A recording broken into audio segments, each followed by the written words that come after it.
Navigate to the Contacts section in the main menu. Click Import Contacts.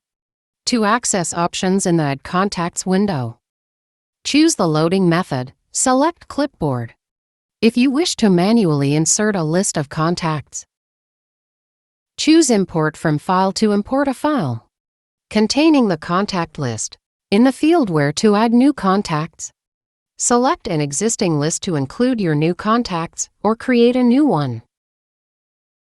To ensure correct data display, select the delimiter used in your file, tab, semicolon, or comma.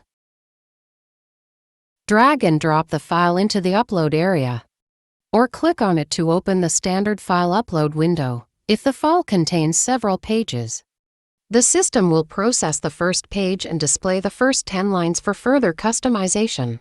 Ensure your file adheres to the following restrictions: formats: TXT, CSV, XLS, XLSX, file size, up to 100 megabytes, number of fields columns, up to 31.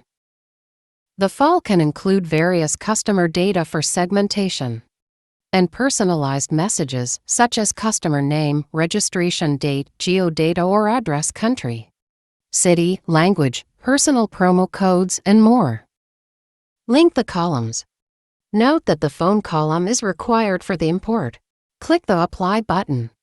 The system will load all valid data into the selected lists.